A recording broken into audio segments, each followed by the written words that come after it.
Hola, ¿qué tal?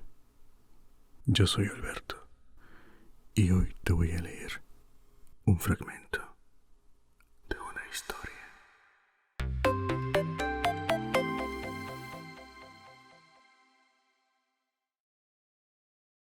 Hoy te presento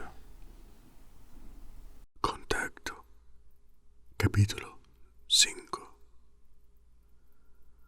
Oh, habla otra vez ángel resplandeciente. William Shakespeare, Romeo y Julieta.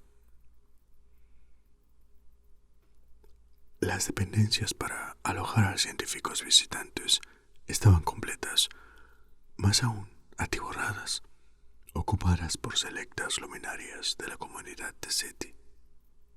Cuando empezaron a llegar las delegaciones oficiales de Washington, se encontraron con que no había aposentos para ellos en Argos, y hubo que acomodarlos en moteles de las proximidades de Socorro. La única excepción fue Kenneth Deger, asesor presidencial sobre temas científicos, que había llegado el día anterior en respuesta a un llamado urgente de Eleanor Arroway. Durante los días siguientes fueron llegando funcionarios de la Fundación Nacional para la Ciencia, de la NASA, del Departamento de Defensa, del Comité de Asesores Presidenciales sobre Temas de Ciencia, del Consejo Nacional de Seguridad. Hubo también varios empleados del gobierno cuyas funciones precisas no quedaron muy en claro. La noche anterior, algunos se instalaron al pie del telescopio 101 y se les señaló por primera vez la ubicación de Vega. Servicialmente, su luz blanco-azulada titiló con nitidez. Yo ya la había visto antes, pero nunca supe cómo se llamaba, comentó uno de ellos. Vega permanecía más brillante que las demás estrellas del firmamento, pero sin ninguna otra característica especial. Era simplemente una de las tantas que podían advertirse a simple vista. Los científicos asistían a un seminario de investigación acerca de la naturaleza y el origen del significado de los impulsos de radio. A la oficina de relaciones públicas del proyecto, más grande que la de cualquier observatorio, debido al manifiesto interés que despertaba la búsqueda de inteligencia extraterrestre, se le asignó la misión de ilustrar a los funcionarios de menor jerarquía. A cada persona que llegaba había que suministrarle información personal. Ellie, que tenía la obligación de instruir al personal superior, de supervisar la investigación y responder los escépticos interrogantes que planteaban algunos colegas, se sentía exhausta. Desde que se produjo el descubrimiento, no había podido darse el lujo de dormir una noche entera. Al principio, procuraron mantener oculto el hallazgo. Al fin y al cabo, no estaban del todo seguros de que se tratara de un mensaje extraterrestre. Un anuncio prematuro o equivocado podría significar un desastre para las relaciones públicas, pero peor aún, obstaculizaría el análisis de datos. Si intervenía el periodismo, la ciencia seguramente habría de sufrir las consecuencias. Tanto Washington como Argos deseaban guardar el secreto, pero los científicos se lo habían contado a sus familias. El telegrama de la Unión Astronómica Internacional se había enviado a todo el mundo, y los sistemas, aún rudimentarios, de análisis de datos astronómicos de Europa, Norteamérica y Japón ya se habían enterado del descubrimiento. Si bien existían planes de contingencia que establecían la forma de dar publicidad a cualquier información, las circunstancias los tomaron desprevenidos. Redactaron una declaración lo más inocua posible que, como era de prever, produjo un gran revuelo. Se le pidió paciencia a la prensa, pero sabían que el periodismo les daría apenas un mínimo respiro antes de arremeter con bríos. pedir que los reporteros se presentaran en la planta, aduciendo que las señales que recibían en realidad no traían información, que solo se trataba de una tediosa repetición de números primos. La prensa estaba impaciente ante la falta de noticias concretas. No se pueden llenar muchas columnas hablando sobre las características de los números primos, le explicó a Ellie un periodista por teléfono. Cámaras de televisión comenzaron a hacer pasadas rasantes en helicópteros sobre el escenario, generando en ocasiones una potente interferencia que los telescopios captaban con toda facilidad. Algunos periodistas acechaban a los funcionarios de Washington cuando estos regresaban de noche a sus moteles. Varios de los más audaces intentaron entrar subrepticamente en las instalaciones, en moto, triciclo de playa y en una ocasión a caballo. Y Ellie se vio en la necesidad de averiguar precios para levantar un cerco de protección.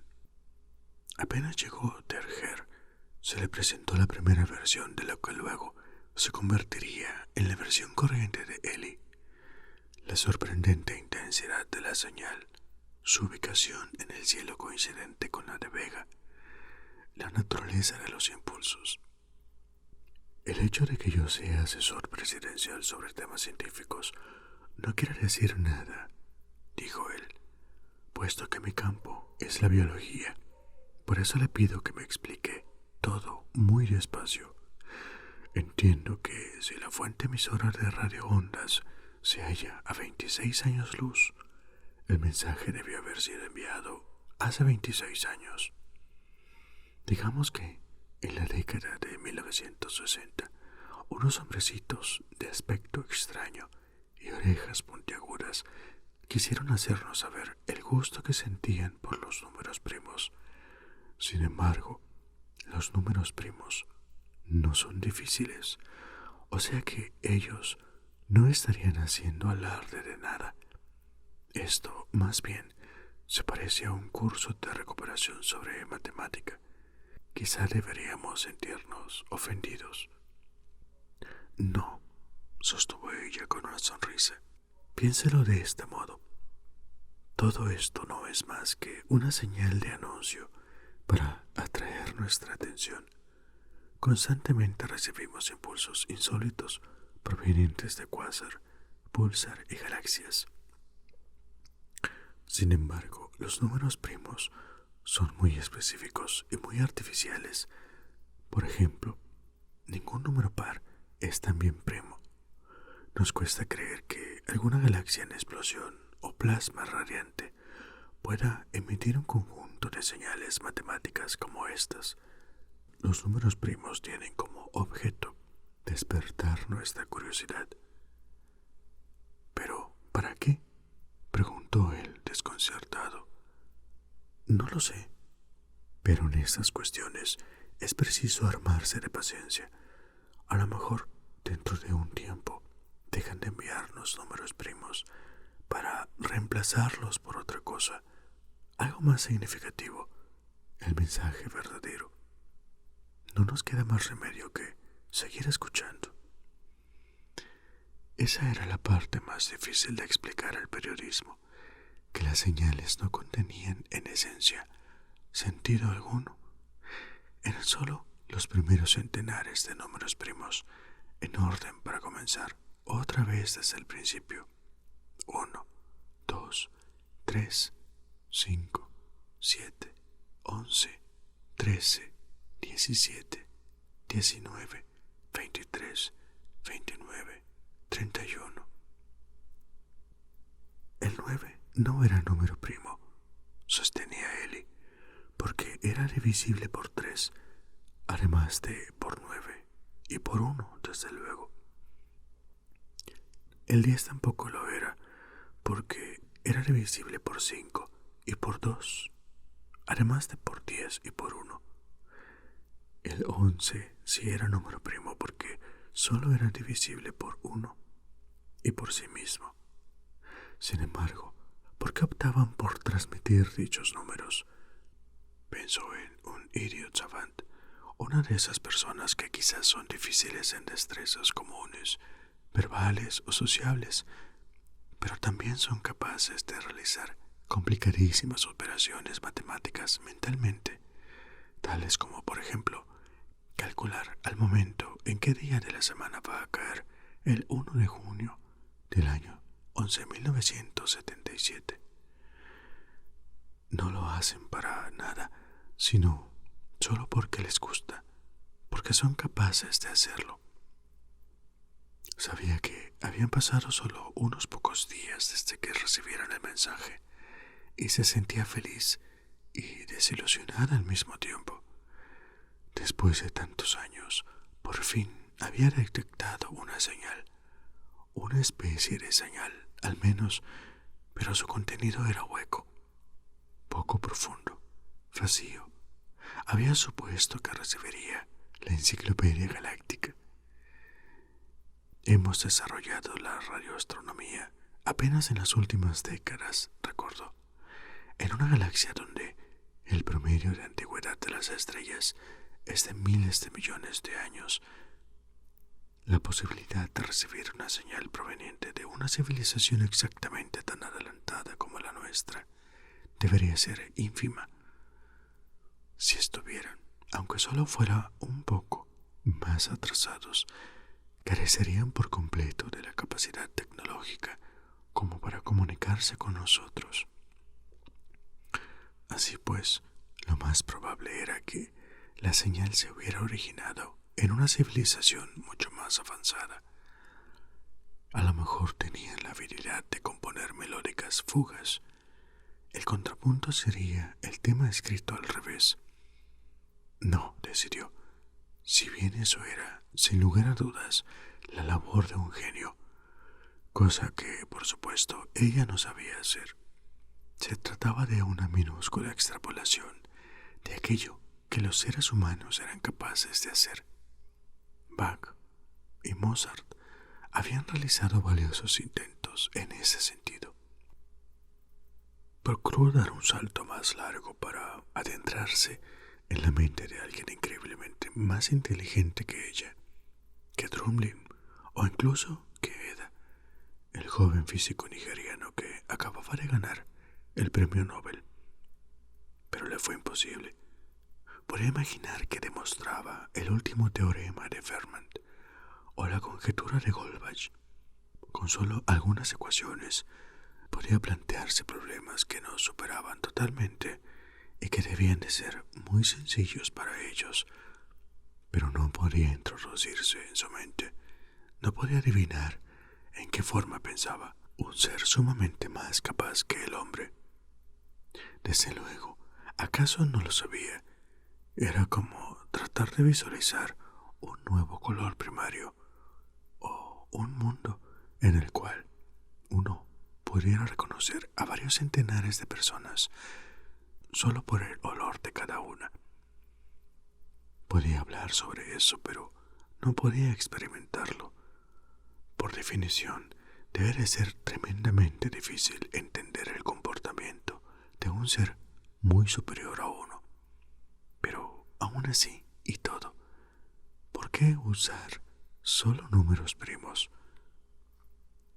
Los radioastrónomos de Argos averiguaron en esos días que Vega posee un componente conocido de su desplazamiento en dirección a la Tierra o alejándose de ella, y un componente conocido lateralmente a través de la esfera celeste contra el fondo que suministran estrellas más distantes. Los telescopios de Argos, trabajando conjuntamente con los radioobservatorios de Virginia del Oeste, Occidental y Australia, habían determinado que la fuente emisora se desplazaba con Vega. Según los minuciosos cálculos efectuados por ellos, la señal provenía no solo del lugar que ocupaba Vega en el firmamento, sino que también poseía los movimientos peculiares y característicos de Vega. A menos que se tratara de un engaño de notables proporciones, los impulsos de números primos procedían del sistema de Vega, No había ningún efecto Doppler adicional debido al movimiento del transmisor, quizás unido a un planeta alrededor de Vega. Los extraterrestres habían previsto el movimiento orbital. A lo mejor era una especie de cortesía interestelar. Es la cosa más maravillosa de que yo haya tenido noticias jamás, aunque no tiene nada que ver con lo nuestro, comentó un funcionario de la Agencia de Proyectos Avanzados de Investigación sobre Defensa, cuando se prestaba para regresar a Washington. Apenas se verificó el descubrimiento, Ellie asignó a un puñado de telescopios la tarea de examinar Vega en otras frecuencias. Desde luego, detectaron también la misma señal, la misma sucesión monótona de números primos en la línea del hidrógeno de 1420 MHz, en la de oxidrilo de 1667 MHz y en muchas otras frecuencias. En todo el espectro radioeléctrico, acompañado por una orquesta electromagnética, Vega emitía sonidos de números primos. Eso no tiene sentido, opinó Drumlin, tocándose con aire indiferente la hebilla del cinturón. No se nos puede haber escapado antes. Todo el mundo ha estudiado a Vega durante años. Arroway lo observó desde Arecibo hace una década. De pronto, el martes pasado, Vega comienza a propagar números primos. ¿Por qué ahora? ¿Qué tiene de particular este momento? ¿A qué se debe que comiencen a transmitir varios años después de que Argos haya comenzado a escuchar? A lo mejor su transmisor estuvo en reparaciones durante 2 siglos, sugirió Valerian, y acaban de volver a ponerlo en funcionamiento. También podría ser que un esquema de trabajo sea enviarnos una transmisión 1 año de cada millón. Usted sabe muy bien que puede haber vida en muchos otros planetas. Sin embargo, Drumlin, a todas luces insatisfecho, se limitó a menear la cabeza. Si bien por naturaleza no le atraían las conspiraciones, Valerian creyó advertir cierta segunda intención en la última pregunta de Drumlin. ¿Acaso no sería todo un inesperado intento de los científicos de Argos para impedir que se diera por terminado el proyecto? No era posible. Valerian se cubrió la cabeza. Pasaron en ese momento a su lado 2 de los más antiguos expertos en el problema de SETI, quienes, en silencio, meneaban también la cabeza desconcertados. Entre los científicos y los burócratas existía una suerte de fricción, de mutuo malestar, un antagonismo respecto de premisas fundamentales. Uno de los ingenieros electrotécnicos lo denominaba desadaptación de impedancia. Los científicos eran demasiado especulativos y hablaban con demasiada ligereza de cualquiera, para el gusto de los burócratas. Estos burócratas, por su parte, eran demasiado poco imaginativos y comunicativos, en opinión de los científicos. Ellie, y en especial Derger, trataban de tender puentes para superar la brecha. Pero los pontones no hacían más que ser arrastrados por la corriente. Esa noche había colillas de cigarrillos y tazas de café por doquier. Los científicos con atuendo informal, los funcionarios de Washington de traje y algunos militares llenaban la sala de control y el pequeño auditorio y rebasaban por las puertas donde, iluminados por los cigarrillos y la luz de las estrellas, continuaban algunos de los debates. Pero los ánimos estaban gastados. Comenzaba a percibirse el efecto de tanta tensión. Doctor Arroway, este es Michael Keyes, secretario adjunto de defensa del C3I. Al hacer las presentaciones y ubicarse un paso detrás de él, Derger estaba comunicando que una extraña mezcla de emociones. Parecía apelar a la moderación. ¿Acaso consideraba una exaltada C3I, que se pronunciaba C alcobo I? Significaba comando, control, comunicaciones e inteligencia, importantes responsabilidades en un momento en que los Estados Unidos y la Unión Soviética se habían lanzado a reducir sus arsenales estratégicos nucleares. Era un trabajo para un hombre cauto. Kitts tomó asiento en uno de los sillones que había frente al escritorio de Ellie. Se inclinó hacia adelante. Leyó la cita de Kafka y no demostró quedar impresionado. Doctora, quiero ir directo al grano. Nos preocupa que el hecho de divulgar ampliamente esta información pudiera redundar en un perjuicio para nuestro país. No nos dejó demasiados felices que haya enviado aquel telegrama al mundo entero. ¿Se refiere usted a China, a Rusia, a la India? Pese a su esfuerzo por contenerse, su voz transudaba fastidio. Pretendía mantener en secreto los primeros 271 números primos. ¿Acaso supone, Dr. Kitts, que los extraterrestres tenían pensado comunicarse solo con los norteamericanos? ¿No cree usted que un mensaje procedente de otra civilización pertenece a todo el mundo? Podría habernos pedido consejo, aún a riesgo de perder la señal. Mire, algo importantísimo y fundamental puede haber sido propalado después de que Vega se puso aquí, pero mientras todavía estaba en lo alto en el cielo sobre Beijing. Estas señales no son una llamada de persona a la Tierra.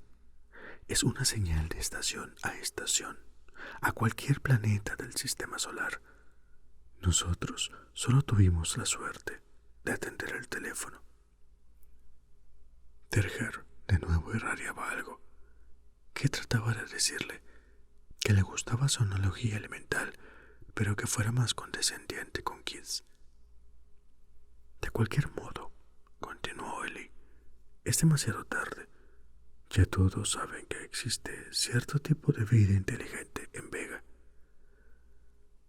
No estoy tan seguro de que sea tarde, doctora. Usted supone que va a recibir una transmisión rica en información, un mensaje que aún no ha llegado.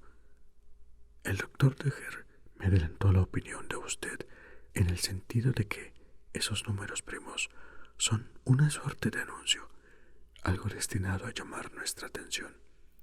Si es que hay un mensaje y es útil, algo que los otros países no deban conocer de inmediato, deseo que guarde el secreto hasta que podamos conversar al respecto.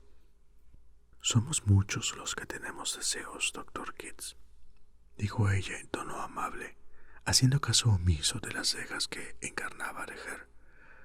Había algo irritante, casi provocativo en la manera de ser de Kitts, y probablemente en la de ella también.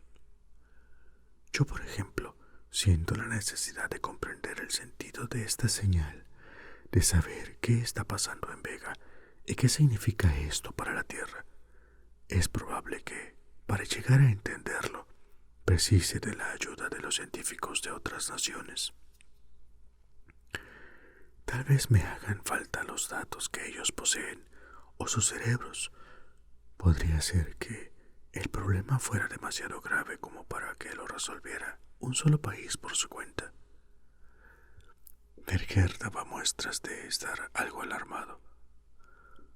Doctora, la sugerencia del secretario Kitts no es tan irrazonable.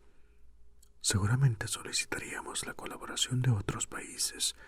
Lo único que le pedimos es que hable primero con nosotros, y solo si se recibe un nuevo mensaje.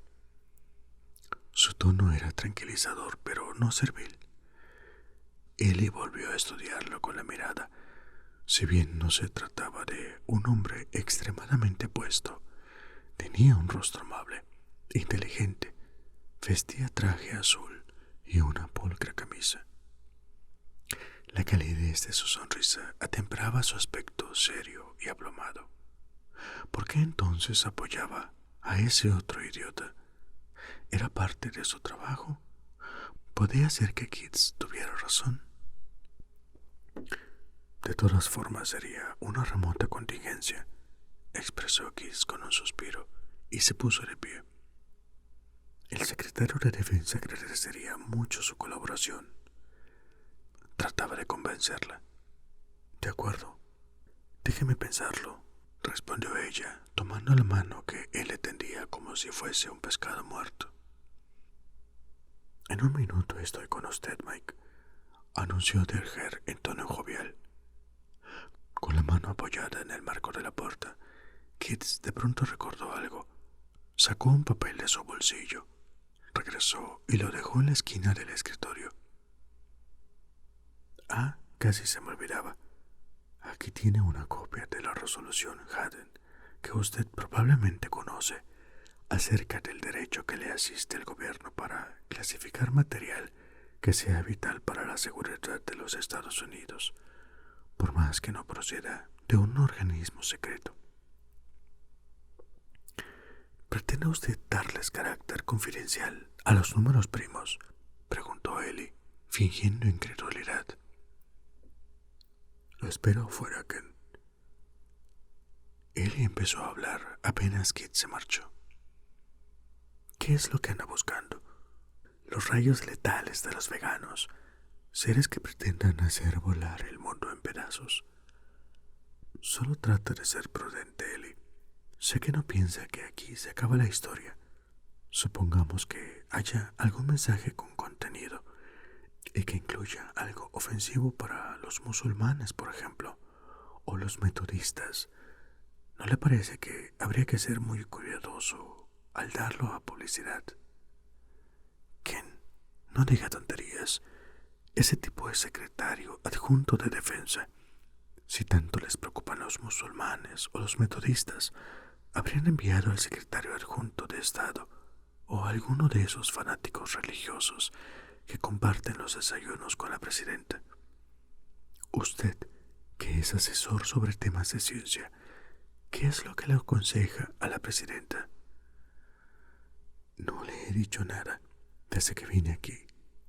He hablado con ella apenas una vez y brevemente por teléfono. Le voy a ser sincero, ella no me dio ninguna instrucción al respecto de la conveniencia de clasificar la información. Creo que Kitts lo propuso por su cuenta. ¿Quién es él? Tengo entendido que es abogado. Era un importante ejecutivo de la industria de la electrónica antes de ingresar al gobierno. Conoce a fondo el cubo I, pero eso no quiere decir que sea un erudito en otras cuestiones. Ken, yo confío en usted. Supongo que la intención de Kitts no habrá sido amenazarme con esta resolución Haddon. Blandió el documento frente a los ojos masculinos y bruscó expresamente su mirada. Sabía que, en opinión de Drumlin, hay otro mensaje en la polarización. No entiendo.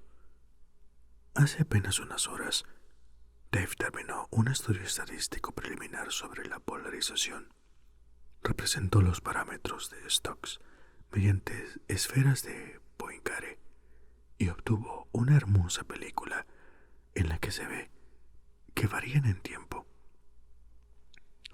Derger la miró con cara de desconcierto. ¿Acaso los biólogos no utilizan la luz polarizada en sus microscopios?, se preguntó ella.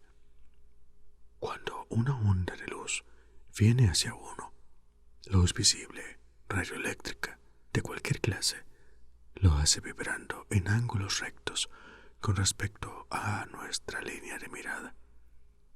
Si esa vibración gira, se dice que la onda está polarizada elípticamente. Si gira en sentido de las agujas del reloj, la polarización se denomina derecha. Si lo hace en sentido inverso, izquierda. Sí, ya sé que es una manera muy tonta de designarlo, pero lo importante es que, haciendo variaciones entre ambos tipos de polarización, se puede transmitir información. Una mínima polarización equivale a 1. ¿Me sigue? Es perfectamente posible. Contamos con amplitud y frecuencia moduladas, pero nuestra civilización directamente no se ha abocado a modular la polarización. Todo parecía indicar que la señal de Vega tiene polarización modulada, lo cual estamos tratando de determinar en este momento. Sin embargo, Dave aseguró que no había una cantidad igual de las dos clases de polarización. Tiene un grado menor de polarización izquierda que de derecha, con lo cual sería posible que hubiera otro mensaje en la polarización que hasta ahora no hemos detectado. Por eso le tengo tanta desconfianza a su amigo. Kitts no me está dando simplemente un consejo gratuito. Él presiente que quizás hayamos descubierto algo distinto. Tranquilícese, Ellie. Hace 4 días que no duerme. Ha tenido que enfrentarse con la ciencia, el gobierno, el periodismo. Ya ha logrado uno de los más grandes descubrimientos del siglo. Y si le entendí bien, quizás esté a punto de revelar algo más importante aún. Está en todo su derecho al sentirse impaciente. La amenaza de militarizar el proyecto fue una torpeza por parte de Kitts, y entiendo perfectamente que le tenga desconfianza. No obstante, lo que él dice no es tan desatinado. Conoce bien a Kitts. He participado con él en algunas reuniones, pero eso no me basta para asegurar que lo conozco. Ellie, si hay una posibilidad de recibir un mensaje verdadero, ¿no sería buena idea despejar un poco la multitud? Sí, claro. Deme una mano con los inútiles de Washington. De acuerdo. Y si deja ese documento en su escritorio, puede entrar alguien y sacar conclusiones equivocadas. ¿Por qué no lo esconde en alguna parte? Va a ayudar. Si la situación se mantiene como hasta ahora, la ayudaré. No vamos a esforzarnos demasiado si a esto, al final, lo clasifican como confidencial. Sonriendo, Ellie se arrodilló delante de su pequeña caja fuerte y pulsó la combinación de 6 dígitos: 314159. Echó un último vistazo al documento con grandes caracteres negros. Los Estados Unidos, C. Hayden Cybernetics, y luego lo guardó. El grupo estaba formado por unas 30 personas, incluidos técnicos, científicos vinculados con el proyecto Argos y altos funcionarios gubernamentales, como el subdirector de la Agencia de Inteligencia, vestidos de civil. Entre ellos se hallaba Valerian, Drumlin, Kitts y Derger. Ellie era la única mujer. Habían instalado un inmenso proyector de televisión enfocado sobre una pantalla de 2 metros cuadrados. Ellie se dirigía simultáneamente al grupo y a la computadora de descifrado, con los dedos apoyados sobre el panel que tenía ante sí. A través de los años, nos hemos preparado para que la computadora decodifique grandes cantidades de posibles mensajes. Acabamos de enterarnos por el análisis del Dr. Drumlin de que existe información en la polarización modulada. Todos esos cambios frenéticos entre izquierda y derecha significan algo. No se trata de un ruido aleatorio. Es como si tiráramos una moneda. Por supuesto, esperaríamos sacar tantas veces cara como cruz, pero en cambio obtenemos el doble de caras que de cruces. Esto nos llevaría a la conclusión de que la moneda está cargada, o en nuestro caso, que la modulación de la polarización no es aleatoria, que tiene contenido. Ah, miren eso. Lo que la computadora acaba de decirnos es aún más interesante. La secuencia precisa de caras y cruces se repite.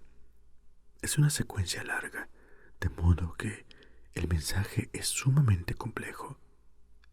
La civilización emisora seguramente quiere cerciorarse de que lo recibamos con precisión. Aquí tienen. ¿Ven? Se trata de la primera repetición del mensaje. Cada bit de información, cada punto, cada raya es idéntico a lo que recibimos en el primer bloque de datos. Entonces, analizamos la cantidad total de bits y obtuvimos un número de decenas de miles de millones. Y, oh casualidad, es el producto de 3 números primos. Pese a que Drumlin y Valerian exhibían una sonrisa, Ellie tuvo la sensación de que experimentaban sensaciones muy distintas. ¿Y qué?, preguntó un visitante de Washington. ¿Qué significa otros números primos más? Tal vez significa que nos están enviando un dibujo. Este mensaje está compuesto por una enorme cantidad de bits de información.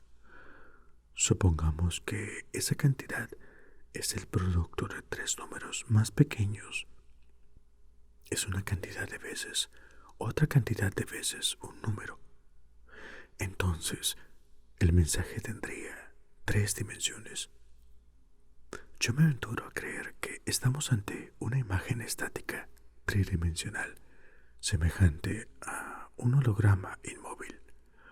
O bien, se trata de una imagen bidimensional que cambia con el tiempo. Una película. Si es un holograma, nos llevará más tiempo exhibirlo. Tenemos un algoritmo de descifrado ideal para eso. En la pantalla se advirtió un dibujo borroso inmóvil, compuesto por puntos blancos y negros perfectos. Willy, agrega por favor un programa de interpolación gris, algo razonable, y trate de hacerlo girar 90 grados en el sentido inverso a las agujas del reloj. Doctora, parece haber un canal de banda lateral auxiliar. Quizás sea el audio correspondiente a la película. Márquelo. El único uso práctico de los números primos que se le ocurría era para la criptografía, de amplia utilización en el plano comercial y nacional con fines de seguridad. Un uso era para esclarecer a los ignorantes, el otro para evitar que comprendieran los mensajes los moderadamente inteligentes. Ellie escudriñó los rostros que tenía frente a sí. Kitts parecía incómodo. Tal vez pensara en algún extraño invasor, o peor aún, en el diseño de un arma demasiado secreta como para que pudiera confiársele al personal comandado por Ellie. Willy tenía una cara muy seria y tragaba saliva a cada instante. Un dibujo es mucho más que unos meros números. La posibilidad de recibir un mensaje visual despertaba temores y fantasías en el corazón de muchos. Terger ostentaba una maravillosa expresión. Por el momento, tenía mucho menos aspecto de funcionario burócrata, de asesor presidencial y mucho más de científico. Junto con la imagen aún inteligible, se oía una concatenación de sonidos que recorría todo el espectro del audio, primero hacia arriba y luego hacia abajo, hasta posarse por último en la octava inferior, a do menor. Lentamente, el grupo fue percibiendo música tenue. La imagen giró, se rectificó y quedó un foco. Ellie clavó la mirada en la imagen en blanco y negro de un imponente palco adornado con una enorme águila art déco. El animal hacía entre sus garras de cemento. Eso es un truco, Hubo exclamaciones de asombro, de incredulidad, risas, cierta manifestación de histeria. «No se da cuenta, nos han engañado», le comentó Drumling a Ellie en tono casi informal. Sonriendo agregó: «Es una broma muy compleja. Nos ha hecho perder el tiempo a todos». Entre las garras del águila, Ellie alcanzó a distinguir con nitidez una esvástica. La cámara enfocaba luego el rostro sonriente de Adolfo Hitler, que saludaba con un brazo frente a las rítmicas aclamaciones de la multitud. Su uniforme desprovisto de condecoraciones militares transmitía una imagen de modesta sencillez. La gruesa voz de barítono de un locutor algo difusa resonó en la habitación. Terger se acercó a Ellie. «¿Sabe alemán?», preguntó ella. «¿Qué dice?». «El Führer», tradujo él lentamente, «le da la bienvenida al mundo en la patria alemana con motivo de la inauguración de los Juegos Olímpicos de 1936.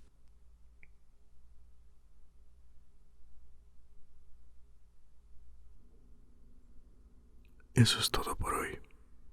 Si te ha gustado, dale like y suscríbete. Hasta la próxima. Adiós.